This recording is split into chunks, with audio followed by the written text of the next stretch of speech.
Bonjour, je m'appelle Jean Boussaguet, donc je suis un ancien de la Chambre d'agriculture de la Haute-Garonne. J'ai commencé comme conseiller agricole dans les années 74-75. J'étais affecté au canton de Carbone. Vers 1985, je suis venu au service irrigation de la Chambre d'agriculture, au siège, pour m'occuper de tout ce qui était irrigation.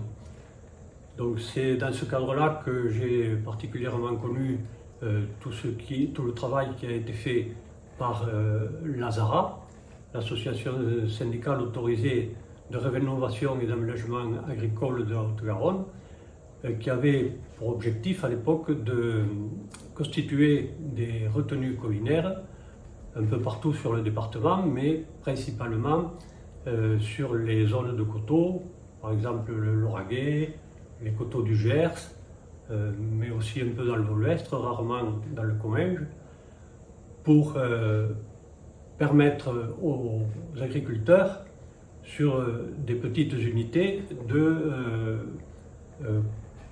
diversifier leur assolement traditionnel, qui était le blé et le tournesol en été, en introduisant des cultures irriguées, et souvent des cultures un peu spéciales pour essayer de consolider un certain nombre d'élevages avec l'introduction du maïs en silage.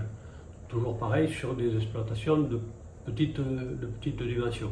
C'est comme cela qu'un certain nombre de retenues ont été créées dans le cadre de l'ASARA entre les années 1975 et 1995. On évalue à peu près leur nombre à une centaine, dont le volume a varié de 20 000 m3 à 80 000 m3, ce qui est loin d'être négligeable et qui, sur la période indiquée, permet d'arriver à un total de volume stocké d'environ 3 à 4 millions de mètres cubes. L'objectif qui était aussi à ce moment-là visé, c'était de bien valoriser les sites naturels que les agriculteurs proposaient.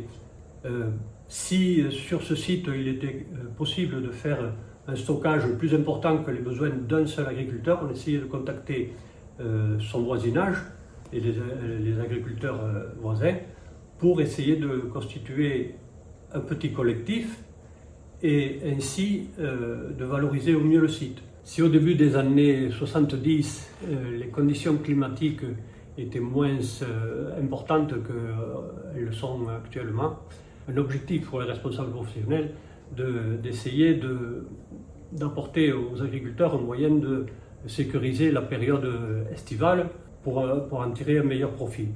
Au début donc du fonctionnement de l'ASARA, les candidatures ne faisaient pas foule, quoi.